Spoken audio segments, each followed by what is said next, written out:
일화 중에 아주 재미있는 이야기가 있습니다. 어떤 오랫동안 목회하셨던 목사님이 죽어서 하나님 나라에 갔습니다. 하나님 나라에 가서 그동안 이 땅에서 같이 신앙생활을 했던 성도들을 찾았습니다. 찾아가지고 열심히 찾다 보니까 깜짝 놀라운 일이 있었어요. 첫 번째 일이 뭐였냐면 전혀 천국에 올 것 같지 않았던 그 사람이 천국에 와 있는 거예요. 그래서 이분이 너무 깜짝 놀랐어요. 아니 저분이 천국에 오다니. 그리고 또 열심히 찾았습니다. 그런데 같이 신앙생활 할 때 저분은 최소한 아브라함의 옆에 있을 거다. 그분을 열심히 찾아서 누구지? 막 찾았는데 그분을 못 찾았어요. 그래서 너무 깜짝 놀랐어요. 첫 번째 사람은 전혀 저 사람은 올 것 같지 않았는데 거기 딱 와 있고, 이분은 분명히 왔을 거라 생각했는데 하여튼 못 만났어요. 이분이 분명히. 마지막 세 번째 놀란 것은 뭐냐면 찾다 지쳐서 보니까 내가 천국에 왔다는 거에 너무 놀랐어요. 할렐루야. 그래서 우아합니다. 재미있는 이야기죠. 오늘 본문이 누가복음에 또 사도행전까지 다 채워버리면 하나님 나라의 비유 중에 사실은 저는 가장 중요한 비유가 이 누가복음 15장의 비유라고 생각합니다. 저는 어렸을 때 이 비유를 상자의 비유라고 배웠어요. 근데 제가 이제 신학을 공부하고 또 제 나름대로 여러 번 설교도 하고, 근데 할 때마다 이 누가복음 15장의 이 세 가지의 이 비유가 왜 우리의 영혼을 감동시키고 여러 번 듣고 여러 번 연구도 했지만 할 때마다 전하는 저부터가 너무나 큰 은혜를 받습니다. 바로 전에 얘기했던 그 기독교 우화, 수십 년 목회를 했지만 세 번째, 내가 하나님의 은혜로 천국에 왔구나. 할렐루야.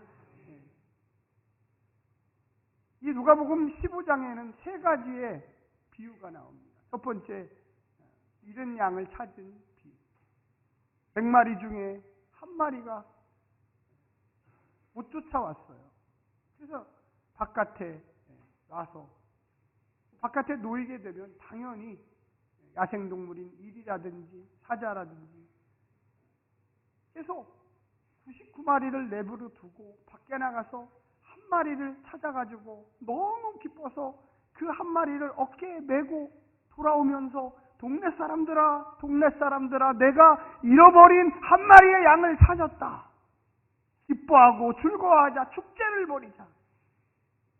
이게 첫 번째, 잃어버린 양을 되찾는 그 기쁨의 비유입니다. 사실 그래서 그 앞에다가 반드시 붙여야 되는 것은 한번 따라서 해주시오. 기쁨.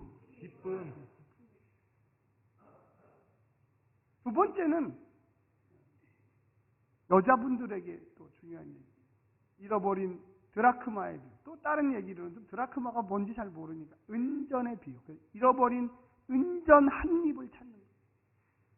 그 은전은 너무나 이 누가복음을 처음 읽었던 공동체가 가난한 공동체였기 때문에 이 은전은 노동자 한 사람이 하루 일하면 한 전을 줘요. 한 개. 근데 10개의 드라크마가 있었는데 이 한 개를 잊어버렸어요.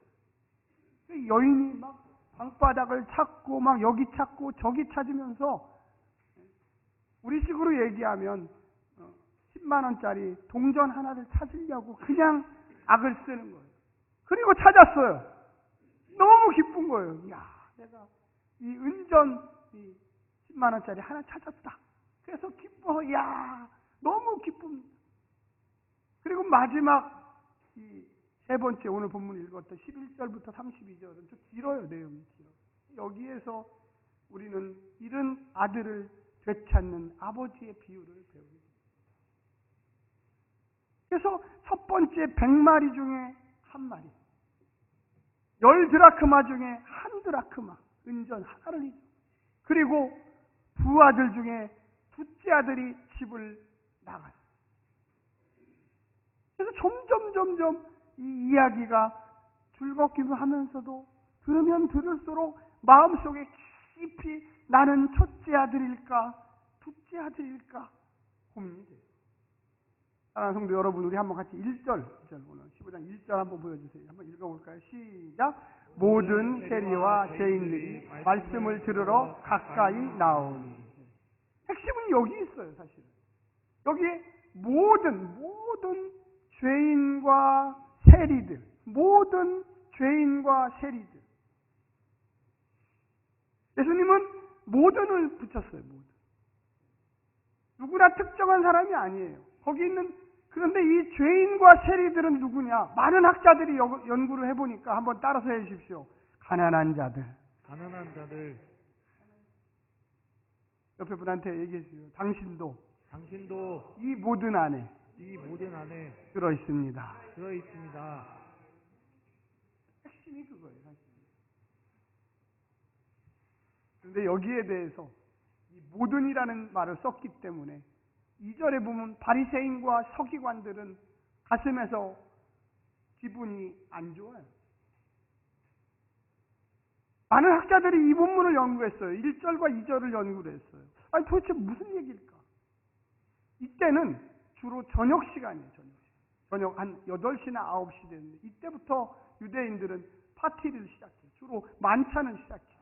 그래서 새벽 2시까지 3시까지 있는 사람들은 팔을 한쪽 이렇게 기대고 다 들어요. 예수님이 무슨 얘기를 하는지 보자. 바리새인과 서기관 입장에서는 예수라는 작자가 무슨 얘기를 하는지 한번 들어보자. 가난한 자들, 세리와 모든 죄인들, 이 가난한 자는요 죄인이죠. 예수님이 무슨 얘기를 하나 들어보자. 그래서 예수님의 비유를 이야기하는 거예요. 이 비유는 한번 따라서 해주십시오. 하나님 나라 비유. 세상 비유가 아니에요. 세상의 방식을 얘기하려고 하는 게 아니에요. 하나님 나라의 비유는. 야, 너희가 죄인과 세리들이냐? 기뻐해라. 핵심은 그거예요. 기뻐해라. 주님이 너희들을 찾고 계십니다. 근데 하나님 나라에 들어와 있다고 생각했던 바리새인과 서기관들은 왜 죄인과 세리들을 부르지? 나는 저 사람들을 초대도 안 했는데 와 있네.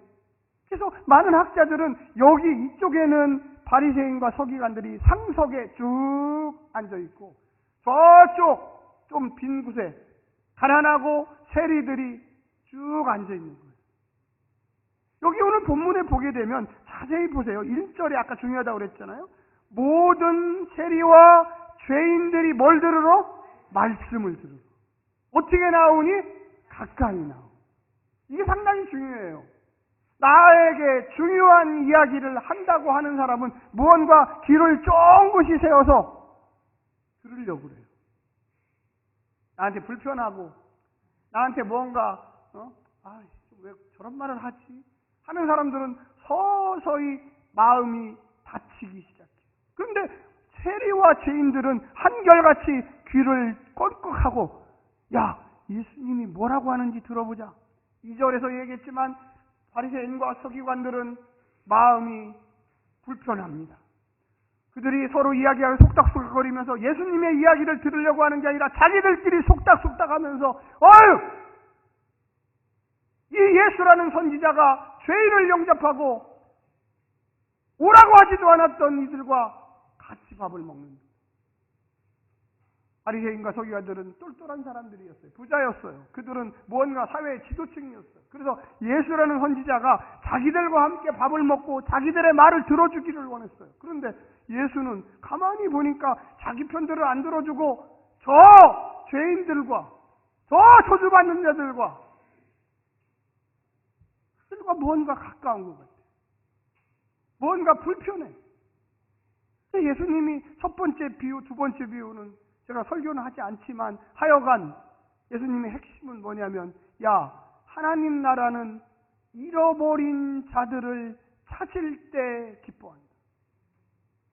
오늘 본문에도 나오지만 이 세 번째 나왔던 이 아버지. 어떤 유명한 팀 켈러라는 미국의 설교자는 책을 썼는데 뭐라고 썼느냐? 탕부 아버지. 한마디로 얘기하면 좀 무언가 이 분수 같은 아버지. 분수 같아요. 아버지의 권위도 없어. 그 당대 사회에서는 유산을 나눠달라, 이거는 아버지 죽었습니다, 이 얘기예요. 아주 싸가지 없고 버르장머리 없는 거예요. 아버지를 아버지처럼 여기지 않는 거예요. 둘째 아들이 와서 아버지 죽으면 나눠줄 유산 미리 좀 주세요. 미리 좀. 아주 버르장머리 없는 거예요. 근데 그때 아버지의 역할은, 그 당시 사람들은 어떻게 해야 되느냐? 야, 이놈아! 내가 이렇게 살아있는데 유산을 나눠달라니 그게 말이 되냐? 이게 맞는 거예요.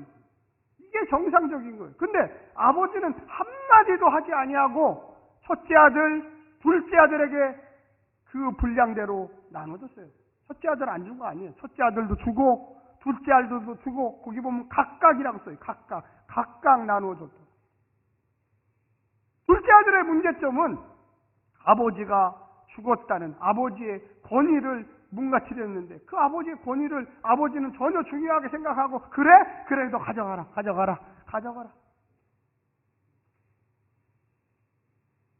그뿐만 아니라 둘째 아들이 재산을 싸들고 이제 여기는 있을 필요가 없다, 나는 먼 타국으로 가리라. 거기에 보면 분명히 나와 있습니다. 거기에서 호랑방탕하여. 이 말이 뭡니까? 창기들을 사갖고 돈을 막 무슨 사업을 하다가 망했다면 이해를 해. 근데 그게 아니라 그냥 아주 저질스러운, 아주 정말로 사회적으로 매장당해야 될 그런 방식으로 돈을 막 뿌리고 쓰고 막. 나중에 첫째 아들이 자기 동생에 대해서 지적했던 게 하나도 틀리지 않아요. 왜 이런 이야기를 했을까요? 지금 읽어봐도 이상하지 않습니까?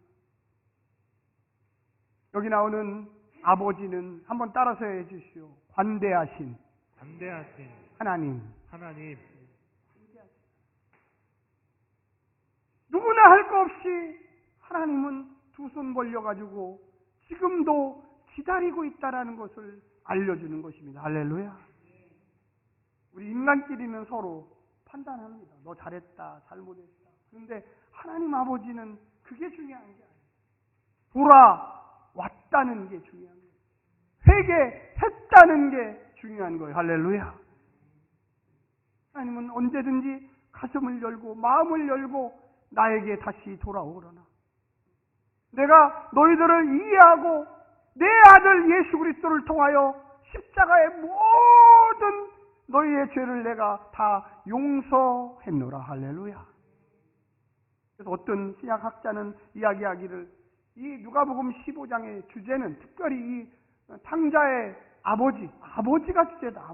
아들이 주제가 아니었어. 지금까지 우리는 그 둘째 아들을 회개하고 돌아왔다, 거기에 키포인트를 줬는데, 그게 아니라 하나님의 무한하고 광대하신 인간 사랑이 주제였다. 할렐루야. 그래서 뜨거운 마음, 읽어보면 읽어볼수록 이분이 나의 모든 죄를 용서하셨던 그분 하나님이시구나. 그래서 감동하는 거예요.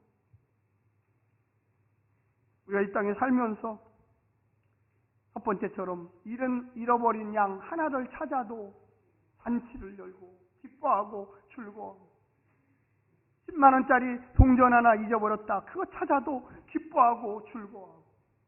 여러분, 우리 같이 한번 읽어볼까요? 거기 보면 21절에 21절이 아니고 거기 보면 죄송합니다. 32절 같이 마지막입니다. 한번 읽어보겠습니다. 시작. 내 동생은 죽었다가 살아났으며 내가 잃었다가 얻었기로 우리가 즐거워하고 기뻐하는 것이 마땅하다 하니라. 여기 보십시오. 그 불평하는 첫째 아들에게 아버지! 나는 아버지 곁을 지켰습니다. 교회 안에 이 첫째 아들이 많아요. 첫째 아들. 나는 첫째 아들일까 둘째 아들일까? 여러분 첫째 아들이세요? 둘째 아들이세요? 무범생들이 많죠. 교회 안에는 무범생들이 많아요. 여기 첫째 아들은 아주 정말로 무범생이에요. 아버지한테 유산을 받고도 떠나지 않고 아버지 곁을 지키면서 아버지가 시키는 대로 농사도 짓고 열심히 했어요. 근데 문제는 뭐냐? 아버지의 마음을 몰랐다는 거예요. 아버지가 첫째 아들을 안 사랑했을까요? 저는 둘째 아들 못지않게 첫째 아들도 엄청나게 사랑했어요. 근데 이 첫째 아들의 문제점은 아버지의 마음을 너무나도 몰랐다는 거예요. 관대하신 아버지, 용서하시는 아버지, 할렐루야! 그 둘째가 돌아올 때 기뻐하고 즐거워하고 하는데 첫째는 들어가지도 아니하고 집 바깥에 서가지고 야, 오늘 무슨 잔칫날이냐? 종이 와서 당신의 둘째 아들이 돌아와서 너무나 기쁘고 너무나 행복해하는 아버지가 있습니다. 여러분, 아버지 하나님이 우리가 세상을 향하여 나갈 때 슬퍼하세요. 다시 돌아와야 되는데 돈이 없어진 게 문제가 아니라 내 재산이 문제가 없어진 게 문제가 아니라 내 둘째 아들이 다시금 나에게 돌아와야 하는데 할렐루야. 첫째 아들은요, 나는 너무나 아버지 옆에서 잘 지켰고 순종했고 재산도 안 탕진했고 상녀도 안 만났고 나는 그래서 둘째보다 괜찮은 사람이야. 이게 바로 바리새인과 서기관. 그래서 자기들끼리 쑥덕거리면서 왜 예수는 저 죄인들과 함께 먹고 마시기를 즐거워하지? 아버지 하나님은 그게 아니에요. 돌아왔다는 것. 그가 몸성이 돌아왔다는 것. 그 하나만이 중요했던 것. 사랑하는 성도 여러분, 우리는 하나님의 마음을 이해해야 합니다. 할렐루야. 자꾸만 정죄하면 돌아올 수가 없어요. 그래서 그 첫째 아들은 바깥에서 아버지는 왜 내 마음을 이렇게 몰라주세요? 나는 당신에게 하나도 죄진 게 없습니다. 나는 당신의 염소 새끼라도 한 마리도 없앤 적이 없습니다.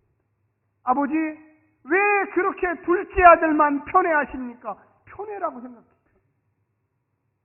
우리네 한국말 중에 10손가락 중에 깨물면 안 아픈 손가락이 없다고 하지 않습니까? 첫째는 첫째대로 훌륭한 거예요, 사실.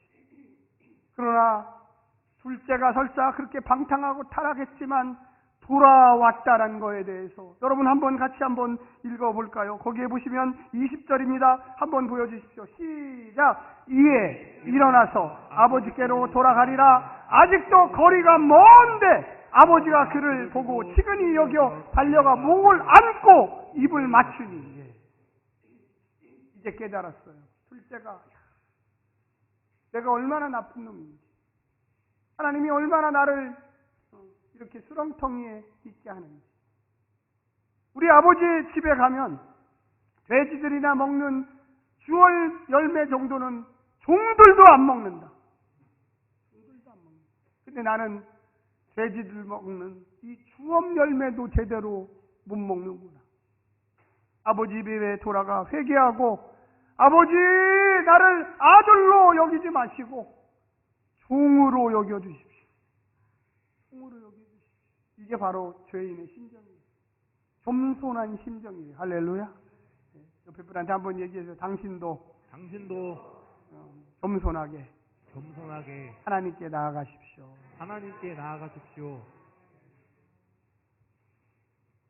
첫째 아들이 훌륭해요. 첫째 아들은 훌륭한 사람이에요. 바리새인과 서기관들이 그렇게 욕먹을 사람은 아니에요. 근데 문제는 뭐냐? 그 마음에 자비가 없었던 거예요. 관용이 없었던 거예요. 아버지를 제대로 이해했다면 아버지가 저렇게 관대하고 자비롭고 관용이 있는 분이구나 깨달았을 거예요. 할렐루야. 아버지의 겉모습만 보았다는 거예요. 아버지는 왜 이렇게 순수같이 그렇게 하실까? 좀 따끔하게 꾸짖어주고, 야 임마 너는 앞으로 3년 지나면 나에게 아들이 된다. 3년 동안은 종해라. 종. 네가 지은 죄를 가서 회개해라. 우리 집 종들처럼 정말 잘 듣고 그렇게 해줘야 되는데, 아버지는 돌아오자마자 읽었지만 막 달려가갖고 이 살아가는 아들아, 둘째 아들아 돌아왔구나. 너무나 감사하다. 일로 들어와. 아버지, 저는 아버지 아들이 아니고 둘째가 아니고 막대 먹은 종입니다. 아니야. 돌아온 곳으로 족하니라. 할렐루야. 여러분과 저를 하나님은 그렇게 받아주십니다. 자, 종들아, 가서 빨리 가락지를 준비해라. 지금으로 얘기하면 다이아몬드 최고로 좋은 걸 준비해라. 이거 껴야지 내 아들이다. 옷 빨리 가서 목욕하고 최고로 좋은 옷을 입혀라. 그뿐만이 아니라 동네 사람들에게 다 알려가지고 잔치를 벌여라. 소를 잡아라, 떡을 해라, 술을 만들어라. 이거는 그냥 넘어갈 일이 아니다. 이거는 내 아들이 다시 돌아와 아들의 위치로 다시금 복권되는 의식이다. 할렐루야. 회복해서 우리가 형식적으로 용서해 주는 게 아니라 진짜로 하나님이 우리를 용서해 주시죠. 여러분, 이 본문의 핵심은, 그래서 이 가난한 자들이 듣고서, 죄인들이 듣고서 무슨 마음을 먹었겠어요? 무슨 마음? 핵심은 하나예요. 내가 하나님께 돌아가리라. 할렐루야. 그렇게 두 팔 벌려 환영하시는 그 하나님을 안 돌아갈 사람이 없겠어요. 또 한 가지가 있습니다. 첫째 아들, 바리새인과 서기관들에게는 무슨 얘기를 하고 있는 걸까요? 한번 따라서 해주시죠. 아버지처럼. 네, 다시 크게 좀 해보세요. 아버지처럼 죄인들에게 환영하라. 너희들도 가서 그들과 음식도 마시고 술도 마시고 춤도 추고 너희들끼리 수군거리면서 그들을 우습게 보지 말라. 사랑하는 첫째 아들 바리새인과 서기관들아, 너희들도 마음을 열어라. 너희들의 위치가 무엇이냐? 하나님이 너희들을 첫째 아들로 불러주셨기 때문에 너희가 첫째 아들이 된 것입니다. 할렐루야. 우리가 잊어버리면 안 돼요. 제가 아까도 말씀드렸지만 이 안에는 첫째 아들도 있고 둘째 아들도 있어요. 아들끼리 싸우라고 이 자리에 모여놓은 게 아니라 하나님 아버지의 마음을 이해하고 서로를 관용하고 서로를 사랑하고 서로를 용서하고, 할렐루야.